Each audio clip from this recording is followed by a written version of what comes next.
con la parte a continuación de que ya obtenemos, sabemos que esto es un mecanismo para obtener, ya dijimos, o sea, del hash que había pasado, ¿no? Que era como referencia, habíamos visto que en este caso buscaba para load library, ¿no es cierto? Buscamos la referencia y vemos que en este caso buscaba load library, ¿no es cierto? Pero esta función sirve para cualquier API, en este caso usa load library, ¿no? Entonces estamos acá, ¿no es cierto? Nosotros acabamos de comparar, ¿no es cierto? Cada uno de los, o sea, va a recorrer todos los hashes hasta que este número, que es el número del hash que pasó, el de load library, sea igual al hash que va recorriendo uno por uno, todas las funciones portadas.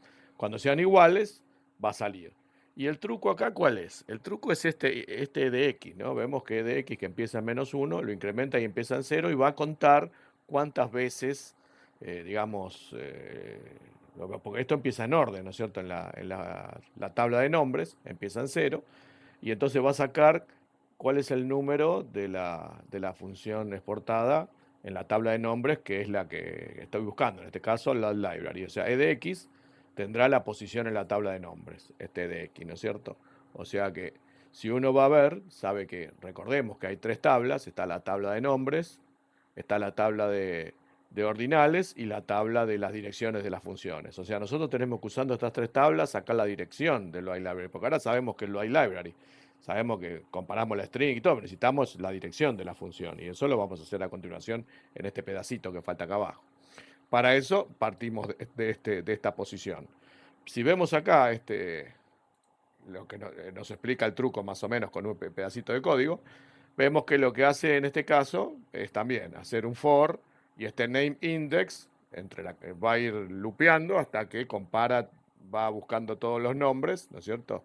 Uno por uno, los índices de los nombres de la tabla de exportaciones, y cuando encuentra que es mensaje box, en ese caso para, ¿no es cierto? Y este name index va a marcar la posición de la tabla de nombres, dónde está ubicada, ¿no es cierto? Si recordamos la tabla de nombres, estamos acá.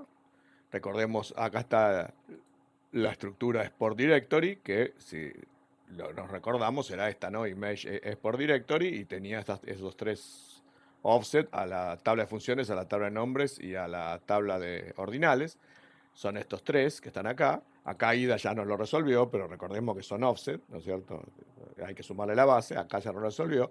Vemos que la tabla de nombres, como vimos, era una tabla de offset, o sea, todos son offset, ¿no? Pero si uno lo resuelve y le suma la base, vemos que va a cada una de las strings. O sea que si él recorre todo esto y lo al library le dice está en esta posición y empieza de cero, bueno, le va a decir en qué posición de la tabla estaba lo al library, ¿no es cierto? De esta tabla, porque va uno por uno buscando, ¿no? Él dice, busco esta, bueno, esta es la 0, esta es la 1, esta es la 2, la 3, la 4, qué sé yo. Cuando encuentre igual, ¿no es cierto? Cuando compara, entonces ese va a ser la posición en la tabla de nombres, que es number of names, perdón, este name index va a ser la posición. Y acá en el código es esto mismo, ¿no es cierto? Es este idx que va incrementándose y cuando salga va a tener la posición en la tabla de nombres idx. Es este valor, acá en este pedacito resuelve todo, ¿no es cierto? Pero tenemos que entender bien lo que hace, porque pasar por encima, así nomás, no me sirve. Bueno, entonces tengo la posición en la tabla de nombres. Ya sé que es esto, ¿no? La tabla de nombres, perfecto. Ahora yo voy a la otra tabla. Vemos que voy a ir a la otra tabla, que es la tabla de ordinales. Voy a recorrer esa tabla de ordinales, que es esta. Vemos que la tabla de ordinales no empieza en 1, en 0, en 1, empieza en 3, 4, 5. Ya vamos a ver por qué es esto, ¿no es cierto? Porque todas estas tablas están relacionadas, sí. Después la otra es la tabla de addresses, de funciones.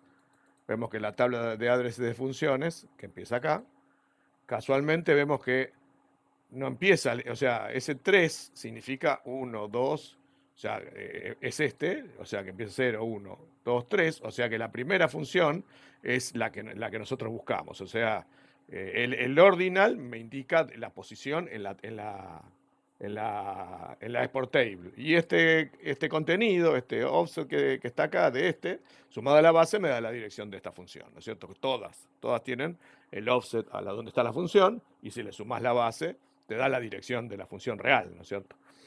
O sea que acá el truco es el siguiente, como lo explica acá bien. Una vez que ya sacás cuál es el name index en la tabla de names, tenés que venir y recorrer. Vemos que ese name index, tenés que buscar el ordinal en la tabla de ordinales, ¿no es cierto? Y después ese ordinal te va a dar la posición. Recordemos que este name index no es igual al ordinal, porque este ordinal, recordemos que empieza en 3 y el otro empieza en 0. Entonces este name index te va a dar el verdadero número ordinal en la tabla de funciones, y entonces con ese ordinal le sumás la base, por supuesto, y entonces ahí te da la dirección de la función. Esto a bajo nivel es un poquito más complicado. Pone lo siguiente. Primero nosotros tenemos el número, acá esto mismo es ese código, pero lo vamos a explicar un poquito porque tiene algunas cosas, ¿no? Este es el número de la posición en la tabla de nombres. Si yo quiero buscar en la misma, o sea, este número, por ejemplo, me puede dar 2, ¿no es cierto? Que es la posición 2. Pero si quiero buscar la dirección del ordinal, recordemos que los ordinales son de words, ¿no es cierto? Son words, perdón. Vemos que acá, ordinal, son words. Entonces, si yo quiero buscar el que corresponde a 2, y quiero buscar esta dirección donde está el ordinal, el que corresponde a la posición 2, a la dirección inicial le tengo que multiplicar el número, o sea, que me daba antes, por 2, porque cada uno de estos, recordemos que va de 2 en 2. O sea, yo quiero, si me dice, bueno, la segunda función es, no sé, load library, la segunda. Y bueno, entonces quiero encontrar cuál es el ordinal acá de load library. Y bueno, entonces tengo que agarrar esta dirección, o sea, el número, multiplicarlo por 2, el número que me daba el otro, porque el otro iba de 1 en 1, ¿no es cierto? Y al multiplicarlo por 2 voy a llegar a load library, ¿no es cierto? Que esto va de 2 en 2. O sea, mientras la otra tabla nosotros contábamos de a 1, en esta, para llegar a la misma posición, contamos de a 2.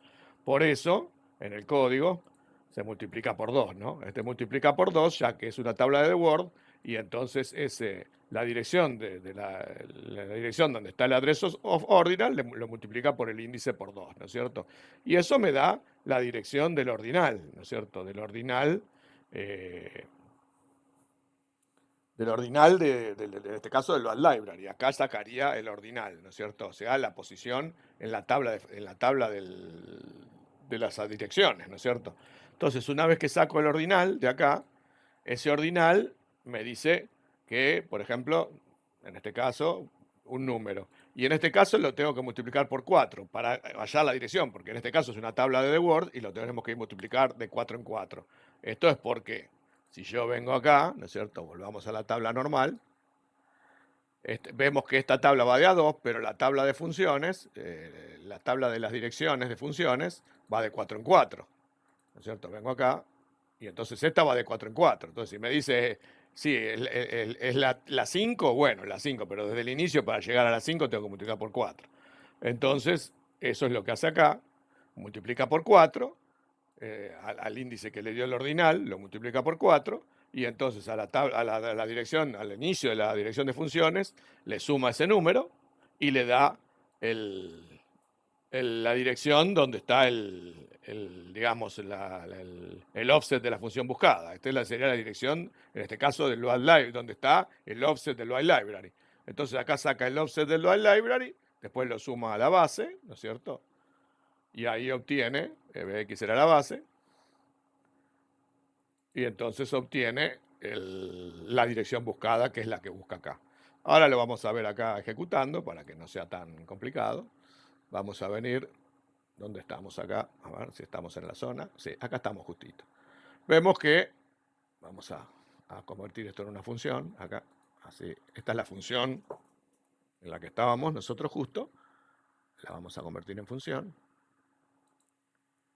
Y vemos que estamos ahí, ¿no? Obtuvimos edx. Edx es, en este caso, 3E1, que sería la posición donde estaba, o sea, este edx fue digamos, lupeando desde 0, empezó de -1, casi incrementó a 0, siguió incrementándose hasta que encontró, comparó el hash de load library que le pasó con, iba uno por uno hasta que encontró el que es igual, y eso hizo que dx tenga la posición del load library en la tabla de nombres, ¿no es cierto? Entonces esa posición es 3E1, es una posición que acá estamos contando de uno en uno. Ahora necesitamos ir, esto var 4, recordemos era la tabla de ordinales, es esto, ¿no?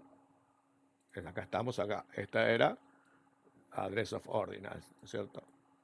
Donde estaba guardada la dirección directamente de la tabla de ordinales. Entonces es esto acá, lo vamos a renombrar ya que estamos. Esta era la tabla de ordinales, y entonces si tenemos la dirección de la tabla de ordinales y tenemos,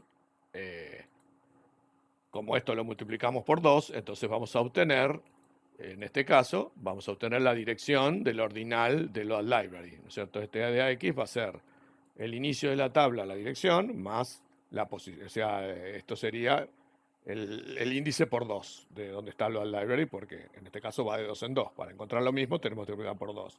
Entonces acá vamos a ver que esto lo multiplica por 2, le suma a la base de donde está la dirección de los ordinales y le da esta dirección, que sería la dirección donde está el ordinal de load library. Esto sería el ordinal de load library, ¿no es cierto? Ahora va a sacar el ordinal de load library, lo pasa a X, y vemos que es 3E2. Ese ordinal de load library, recordemos que es una tabla que también empieza, o sea, esto para llegar en la tabla de ordinales, para llegar a empieza, o sea, esto te indica la posición en la tabla de ordinales, te indica la posición en la tabla de direcciones. Pero, por supuesto, también esa va de 4 en 4. Entonces tenemos que multiplicarlo por 4, que en este caso da F88, y ese F88 le sumamos la dirección de la tabla de direcciones, que es esta, address of function en la tabla de direcciones. Lo vamos a renombrar. Venimos acá, esta era address of functions. Entonces, ahora sí, ¿no? Entonces sumamos la dirección de inicio de la tabla de funciones más el ordinal multiplicado por 4 y nos da el puntero a donde está el offset de load library, ¿no es cierto? Esto me va a dar, al buscar el contenido acá me va a dar el offset a load library, que es 311 de 0. Sumado EBX, que es la base de kernel 32, o sea, acá tenemos el offset más la base, me da la dirección del load library y la guardamos acá, ¿no? Load library, vemos que la library la que sea, en este caso load library. En este caso será, ¿no? Address de la función search. O sea que obtuvimos la dirección, o sea que esto, mediante el hash, obtuvo primero, digamos, fue comparando las strings a través de las funciones exportadas y después recorrió todas las tablas hasta encontrar la dirección del load library sin usar ninguna llamada, ninguna función, porque no usamos Procadre ni nada, simplemente lo hicimos recorriendo las funciones exportadas, lo cual está bueno porque es más difícil de interceptar, ¿no es cierto? Bueno, entonces renombro la función esta, la que ya teníamos acá, la que hicimos el script a hash nombre, y entonces vamos a renombrar esta como get address of function, porque lo que devuelve es eso, ¿no? NAX devuelve en la dirección de la función buscada, ¿no es cierto? Esta es una que si uno quiere realmente también usar appcall, puede usar esta, ¿no es cierto? Vemos que le pongo el mismo nombre a la función acá en donde se estaba debugueando. La puedo llamar desde acá o desde afuera, mientras que exista la función. Le voy a poner una definición. Recordemos que esto tenía como argumento un entero, le sacamos el stdcall y devuelve otro entero, que es la dirección de la función. Entonces le ponemos acá, ¿no? Ya tenemos para llamarla con appcall. Bueno, entonces yo ahora la voy a llamar con appcall. De acá, vemos que la llamo. Le paso uno de los hashes. Recordemos que el primer hash era ese. el de Acquire SRD Log Exclusive era 4784E83C. Se lo paso como argumento, porque el argumento era el número, ¿no es cierto? El número del hash. Y esto me va a devolver, apretamos, y me va a devolver la dirección de la función Acquire SRD Log Exclusive. O sea que también uno puede utilizar AppCall en cualquier función que esté bien definida y que no utilice, digamos, argumentos normales, ¿no? Que se pasen por el stack en 32 bits o en los registros como corresponde. Puede utilizar la función siempre que esté definida y no use cosas del stack tiradas de antes o sueltas. Una función normal se puede llamar y me va a dar la dirección, ¿no? Vemos que esto funciona. Si agarro otro. Bueno, vemos que también utilizando la segunda, 23.00487, vemos que nos da la dirección de Acquire SR Load Shared. O sea que esa también se puede utilizar como, digamos, para obtener la dirección directamente, ¿no es cierto? En vez de obtener solamente el nombre y después tener que operar y sacar la dirección. Esta función es como más completa, ¿no es cierto? Bueno, con eso ya por lo menos llegamos hasta acá. Ahora, al volver de esta función, ¿no es cierto? Cuando volvamos en nuestro en nuestro programita acá, cuando volvamos de esta, vamos a ver que salta, o sea, antes de regresar, salta a ejecutar esta función, ¿no es cierto? Ya lo vamos a ver, vemos como anticipo, vemos que esto vuelve, ¿no es cierto? Acá, y hace un exchange, ¿no es cierto? De AEX, este exchange de SP con EAX, vamos a ver que acá termina saltando a ejecutar la función. Ahora después lo vamos a estudiar, ¿no es cierto? Igual acá si lo vemos, se van a dar cuenta fácil, ¿no es cierto? Si llegamos hasta acá, pongámosle, apretemos hasta ahí, vemos la dirección del load library y vemos que el contenido de CP lo hace exchange con EAX, que es load library, ¿no es cierto? Entonces pone el load library ahí y cuando llega al red va a saltar a load library, ¿no es cierto? Vemos que CP más 4 lo cambia a EAX, que es el número que habían buscado, y al hacer el red va a saltar a load library, ¿no? Después vamos a ver lo de los argumentos y todo. Pero bueno, esto es lo que pasa, ¿no es cierto? Es sencillo, esto no es nada del otro mundo. Simplemente en EAX está la dirección que devolvió la función y la pone en el contenido de CP. Y después al hacer red va a saltar ahí. Y este número lo termina dejando en EAX y no lo usa, o sea, lo saca de acá del stack y no lo usa, ¿no es cierto? Y vamos a ver acá que cuando llegue al load library le van a quedar los argumentos que había puesto al inicio, ¿no es cierto? Eso es lo que nos falta ver, porque acá recordemos que cuando llama, le pasa los argumentos de la función, ¿no? Acá, el load library, recordemos que le pasaba el puntero a user32dll, que este es el argumento, hacia el call y hacia el call a la línea siguiente, y este puntero a user32dll es el argumento. O sea que esto es como una llamada al load library y antes le pasa el argumento, ¿no es cierto? Pero esto nos falta ver bien cómo queda este 40.5C10 en el stack para ver cómo queda el argumento y todo eso. Bueno, en la próxima parte vamos a analizar bien todo esto y ya nos damos cuenta que esta función que termina llamando es eso, ¿no? Esta función que termina al final llamando, esta la que acabamos de renombrar, esto lo que hace es o sea, esta función era get address of function y esta es get address of function and execute. O sea, esto le podemos poner también ese nombre acá, porque al final termina ejecutándola, ¿no es cierto? Vamos a ponerle function and execute. Nos falta analizar bien cómo quedan los argumentos, pero sabemos que acá va a ejecutar la función y seguramente nos van a quedar bien los argumentos como corresponde. Bueno, en la próxima parte analizamos bien eso y ya con eso tenemos todo el funcionamiento de la función getAddressFunctionAndExecute, que es la que utiliza siempre pasándole un hash, ¿no es cierto? O sea que ahora cada vez que le pase un hash, nosotros con m lo transformamos en la función y vamos a saber que están los argumentos antes y no necesitamos entrar más ahí. Bueno, nos vemos en el próximo video y vamos paso a paso. Muchos me dicen, pero vamos muy lento, vamos muy lento. Y bueno, para rápido tienen el video original, ahí va traseando y no le explica nada. Dice, pues saltamos por acá, listo. O sea, está bueno, el que lo quiera hacer rápido, que lo haga con ese método. A nosotros no nos importa lo rápido, nos importa entender todo. A mí me interesa entender todo, no me importa lo rápido. Cada pasito lo quiero entender y esa para mí es la forma de aprender. O sea, hacerlo rápido sin entender nada no me proporciona nada. Por ahí el que lo hizo, por supuesto, lo entiende todo, trasea todo, ya sabe lo que hace todo, pero el que aprende necesita verlo paso a paso. Bueno, entonces nos vemos en el video siguiente.